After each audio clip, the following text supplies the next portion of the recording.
Dia de Vasco, dia de estreia na terceira fase da Copa do Brasil. Então já chega deixando aquele seu like. Comenta quanto é que vai ser o jogo hoje. Quanto o Vasco vence o Operário, que deu uma desdenhada, lembra? Quando saiu o sorteio, vamos mostrar ao fantasma quem vai aterrorizar lá no campo deles. Jogo difícil, né? No Germano Krieger. Mas vamos pra cima deles, meu irmão, porque é tudo nosso. Se inscreve no nosso canal, dá aquela moral. Bom, força máxima hoje ou o Felipe vai preservar alguém? Em campo, 3.600.000 reais, aproximadamente, é o prêmio para chegar à fase oitavas de final. Esse é o jogo de ida. O jogo da volta acontece dia 20 desse mês em São Januário. Então, vale muito. Vale avançar para as oitavas, vale essa questão financeira, até porque o Vasco trouxe o seu balanço com as informações, não está nadando em dinheiro, pelo contrário, ninguém esperava nada diferente. Mas enfim, esse valor, ele é importante. No ano passado, o Vasco ter chegado até a semifinal ajudou demais nas receitas de 2024, para que o Vasco tivesse mais dinheiro em caixa para manter a folha em dia, para poder fazer funcionar o dia a dia, o fluxo de caixa. Então, avançar na Copa do Brasil significa exatamente colocar prestígio no clube e dinheiro no caixa. É isso. O técnico Felipe deve mudar a equipe do Vasco da Gama para essa partida. Tietê, que voltou a ser relacionado, tem chance de começar como titular, ali ao lado do Hugo Moura e do Coutinho. Na frente, Rayan, Verrete e Nuno. Pode ser o Adson, mas acho pouco provável. O Adson está no entre e sai, falta de confiança, enfim. Vamos ver. Vamos então falar sobre o time, né? Porque o Felipe deve mudar a equipe, mas assim, a questão não é a peça. Ah, entrou o Tietê, o time muda. Não é só isso. É a mentalidade. É o foco. É a atenção, é jogar 90 minutos com muita entrega. O Vasco, paralelamente, a diretoria segue tratando da contratação do novo treinador, que pode acontecer a qualquer momento, mas dentro de campo o time precisa dar uma resposta. Se não conseguiu dar resposta no comando do técnico Fábio Carille, nas mãos do Felipe e de quem vier, esse elenco precisa dar uma resposta. Porque a cobrança agora é em cima dos jogadores, e com toda a razão. Porque, afinal de contas, o elenco é bom, é um elenco nota 7, na minha avaliação, é um elenco para ficar na parte da metade da tabela do brasileiro sem susto, avançar na Copa do Brasil, avançar na Sul-Americana. Mas para isso precisa jogar futebol. O Paulinho precisa voltar a jogar futebol, o Rayan precisa render o que a gente espera dele, o Nuno voltar, o Garré entrar bem, o Coutinho deslanchar, o Piton voltar a jogar, Piton que volta hoje à lateral esquerda, enfim, peças que nós contamos e sabemos que podemos tirar proveito delas, porque já mostraram no elenco do Vasco que tem essa possibilidade. Ontem a Justiça retirou da pauta do próximo dia 7 o julgamento da liminar, que concede ao Vasco o comando da SAF. Aliás, eu tinha conversado com algumas pessoas, hoje é quinta, na terça-feira, e com quem conversei me disse o seguinte, falou, olha, o Vasco está na maior expectativa desse julgamento, fica atento aí o dia 7 e tal, porque vai ter coisa boa para o Vasco. E aí eu procurei algumas pessoas ontem para saber, vem cá, mas de quem partiu o pedido para retirar, ou não, suspende aí, segura um tempo aí, puxa o freio e tal, não tem toda a documentação, sei lá. E não tive nenhuma resposta concreta, né? Vou aguardar se o Vasco se manifesta ou não, mas fato é que na pauta do dia 7 de maio não está mais o julgamento da liminar que concede os poderes, e continua assim, sob a liminar, o Vasco comandando a SAF. Mas acho que essa demora para o Vasco contratar um novo técnico, realmente ela não me agrada. Não sei que tipo de acerto é necessário fazer, mas, de alguma forma, já tinha que ter uma definição de quem será o novo técnico do Vasco da Gama, a não ser que a ideia seja de fato que o Felipe continue no comando do time. Eu estranho, porque eu ouvi mais de uma vez, ou várias vezes, o presidente, né, o Pedrinho, falar que o Felipe não seria o técnico do Vasco na gestão do Pedrinho. Mas, como eles têm cada dia tomado as decisões mais importantes em conjunto, né, e a maioria das vezes sem compartilhar com todo mundo, e esse foi um dos grandes motivos que eu me afastei. Não me surpreende se se a notícia que foi dada aí ultimamente de que existe um acerto com o Fernando Diniz, mas que o Fernando Diniz só assumiria o Vasco pós o Mundial de Clube. E até lá, o técnico seria o Felipe. Eu acho que isso não é uma coisa legal, embora o Felipe tenha toda a capacidade de treinar o Vasco, de estar à frente no banco de reserva do Vasco da Gama. Isso já foi até demonstrado na reta final do Campeonato Brasileiro do ano passado, em que em 3 jogos o Felipe conseguiu um empate e 2 vitórias. Então, isso mostra conhecimento de causa, conhecimento do grupo, conhecimento do clube, no modo geral. Mas eu acho que isso deveria ser falado, né? Isso deveria ser compartilhado com o torcedor de um modo geral, porque estamos todos apreensivos sem saber quem será o técnico do Clube de Regatas Vasco da Gama. O salário do Diniz é 1 milhão mesmo? Bom, Alexandre, eu não sei qual é o valor pedido pelo Fernando Diniz.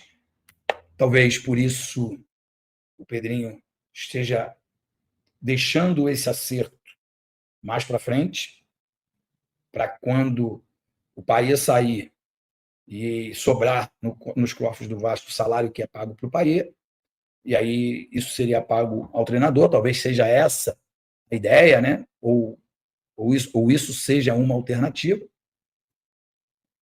Mas eu não sei, eu acho que ele é um técnico valorizado, é um técnico que passou recentemente pela seleção brasileira, é um técnico que foi recentemente campeão da Libertadores, e isso acrescenta bastante no currículo. Eu não sei nem se o Fernando Diniz é ligado a dinheiro, né? Claro, todo mundo trabalha porque precisa de dinheiro. Mas eu não sei nem se ele é ligado a dinheiro. Eu percebo que ele é mais humano do que um cara mercenário, né? A palavra não é essa. Um cara que pensa mais em dinheiro do que na profissão. Não, o Rafael Paiva foi promovido das categorias de base ao profissional pelo próprio Pedrinho e efetivado por ele. Então, é uma contratação. Ele vale muito a pena lembrar que quando você trabalha nas categorias de base, você é tido como um técnico amador. Quando você vai ao profissional, ele teve um reajuste salarial, assinou um contrato profissional, então foi sim contratado pelo Pedrinho. Então, por isso são três técnicos que ele acabou dispensando, sim, e 2 foram por ele contratados. William Caetano pergunta: Ed, o que você pensa sobre o Dudu? Cabe no elenco? Bom, vamos por parte. Eu sou apaixonado pelo Dudu. Acho que ele é um grande craque, mas ele rompeu o ligamento do joelho, né? E não voltou ainda como o Dudu, que se apresentou e ganhou muitos títulos com a camisa do Palmeiras. Então, hoje, deveria ser feita uma avaliação para ver como ele está fisicamente, né? Isso, claro que eu estou fisicamente, clinicamente, e se o valor pago pelo Cruzeiro cabe no orçamento do Vasco. Claro que ele seria uma excelente contratação, mas acho que todas essas coisas deveriam ser avaliadas para que a gente, de novo, né, vou repetir o que fala muito o PVC, para que a gente não fizesse festa no aeroporto e ficasse frustrado no estádio. A festa tem que ser feita no estádio, né? Eu não tenho a menor dúvida de que o jogador tem que arrebentar no estádio. Ele não tem que ser bom de marketing, de mídia, ele não tem que ser um cara que cria uma expectativa gigante no torcedor e na hora dentro do campo, ele deixa a desejar. Eu adoro o Dudu como pessoa e fui muito fã como jogador. Eu hoje tenho dúvidas se ele chega, joga e produz. Até porque ele não é um jogador de fazer muitos gols no ano, né? Ele faz até gols importantes. Ele jogou na segunda, na terceira ou na quarta academia, não sei. As pessoas ganhou títulos importantíssimos como Libertadores brasileiro, Copa do Brasil, e foi protagonista nesses campeonatos, mas o Roberto também foi, o Romário também foi, Juninho também foi, e um dia eles precisaram parar, se aposentar. Não acho que seja o caso do Dudu. Eric Joe dizendo: boa noite, ídolo. Pergunta sincera: a Nike não estaria condicionada a ter no elenco nomes de peso como Coutinho e Payet? Bom, eu não participei da negociação, nem sei se é real essa notícia de que o Vasco está acertado com a Nike para 2026. Quando ainda estava presente às reuniões, o que eu soube, o que eu ouvi é que a confecção do material, né, de treino, viagem, jogo e etc., se faz necessário aí um período longo, cerca de 10, 12 meses. Então, o contrato com a Capa ele seria estendido para que o Vasco fosse ao mercado encontrar um outro fornecedor de material que pudesse pagar um pouco mais do que paga a Capa, porque em termos de beleza, acho bem difícil que uma outra empresa consiga fazer uma camisa tão linda quanto a camisa da Capa. Eu sou muito apaixonado pela camisa da Capa, principalmente a preta. Eu acho a camisa preta lindíssima. E aí você precisa fazer agasalho, short, meia, camisa de treino, boné, mochila, tudo isso aí, isso demanda um tempo para ser confeccionado. E que o Vasco estenderia o contrato com a Capa, já avisando que não ia haver uma renovação, e ia para o mercado conversar.